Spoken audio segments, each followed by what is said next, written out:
एक त्रिभुज एबीसी की माध्यिकाएं एडीबी तथा सीएफ क्रम से 18 सेंटीमीटर, 24 सेंटीमीटर तथा 30 सेंटीमीटर लंबी है। उस त्रिभुज का क्षेत्रफल कितने सेंटीमीटर स्क्वायर है? अब त्रिभुज की जो माध्यिकाएं होती हैं वो सामने वाली भुजा को दो बराबर भागों में बांटती हैं और स्वयं 2:1 के अनुपात में विभाजित होती हैं। तो जब एडी यहाँ पर 18 है तो ये दो भाग होंगे 18, तो 6 के 3 भाग हो जाएंगे, ये हो जाएगा 12 और ये हो जाएगा 6, 2:1। इसी तरह से बी 24 है तो ये हो जाएगा यहाँ पर 16 और ये हो जाएगा यहाँ पर 8, और सी एफ इसी प्रकार से 30 है तो ये हो जाएगा 2 भाग 20 और ये 1 भाग हो जाएगा 10। अब यहाँ पर इस त्रिभुज का यदि हमको क्षेत्रफल निकालना है तो इसके माध्यिका को आगे बढ़ाकर यहाँ पर एक समांतर चतुर्भुज की रचना करेंगे और इस भुजा के समांतर ये समांतर रेखा खींचेंगे तो ये भुजा इस भुजा के बराबर होगी। समांतर चतुर्भुज में आमने सामने की भुजा बराबर होती है तो 12, ये भी होगा यहाँ पर 12, और ये 20 है तो ये भी यहाँ पर 20 होगा। अब ये जब यहाँ पर 8 है तो समांतर चतुर्भुज के जो विकर्ण होते हैं वो एक दूसरे को समद्विभाजित करते हैं, यानी दो बराबर भागों में बांटते हैं। तो ये 8 है तो ये भी यहाँ पर 8 होगा। ये 8 और 8 16 हो गया, ये 12 है, ये 20 है। तो ये रेशो जो हो गए 16, 12, 20, ये एक समकोण त्रिभुज के रेशो होते हैं। 12 का स्क्वायर करेंगे 144 और 16 का स्क्वायर करेंगे 256, दोनों को जोड़ेंगे तो 20 का स्क्वायर 400 आएगा। तो ये समकोण त्रिभुज राइट एंगल ट्रायंगल के रेशो हो गए। तो इसमें बड़ी भुजा कर्ण ये हो गई तो ये कोण हमारा यहाँ पर 90 डिग्री होगा। और इसी प्रकार ये समांतर चतुर्भुज है तो एकांतर कोण बराबर होंगे। जब दो ये रेखा समांतर है, ये इसके समांतर है तो समांतर रेखाएं हो गई तो ये कोण 90 है तो एकांतर कोण ये भी ना हमारा 90 डिग्री होगा। तो इस पूरे त्रिभुज का क्षेत्रफल इस पूरे त्रिभुज के क्षेत्रफल के बराबर होगा और इस त्रिभुज का क्षेत्रफल इस त्रिभुज के क्षेत्रफल के बराबर होगा। इस त्रिभुज का क्षेत्रफल इस त्रिभुज के क्षेत्रफल के बराबर होगा।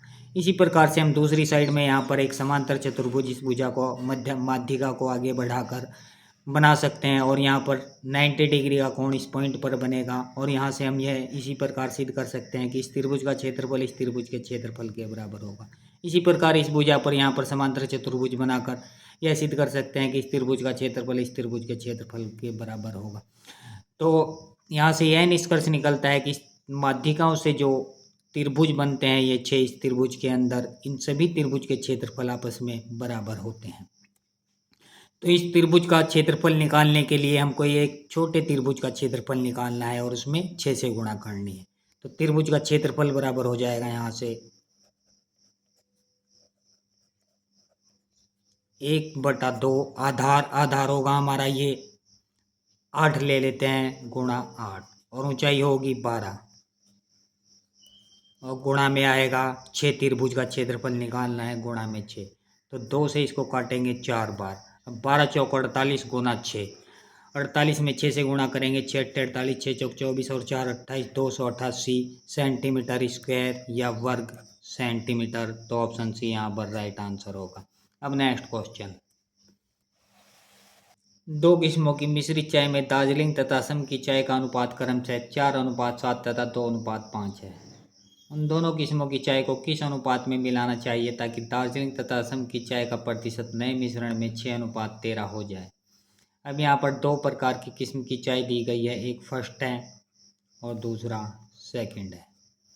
इन दोनों से मिश्रण बनाना है तो इनमें से दार्जिलिंग और असम की चाय का अनुपात दोनों चाय में दिया गया है, तीसरी मिश्रण में भी दिया गया है। तो इनमें से किसी एक चाय को चुन लेते हैं, दार्जिलिंग को या असम को।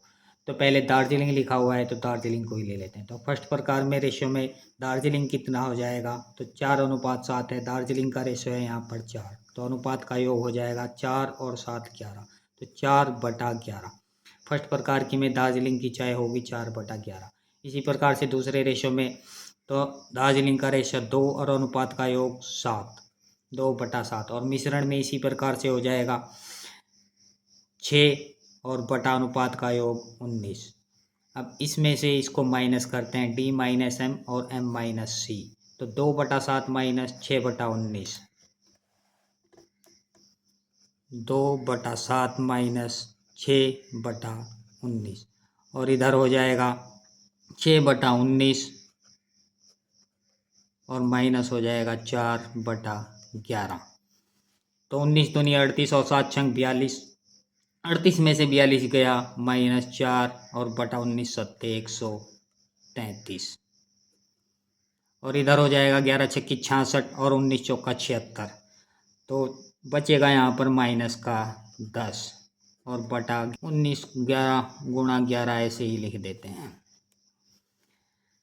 तो माइनस से माइनस गया और 19 से इसको काटेंगे 7 बार, ये 19 गया, ये आ गया 4/7 और ये हो गया 10/11। अब इनकी क्रॉस मल्टीप्लाई करेंगे, ये हो जाएगा 11 चौक 44 और 7 की इधर करेंगे, ये हो गया 70।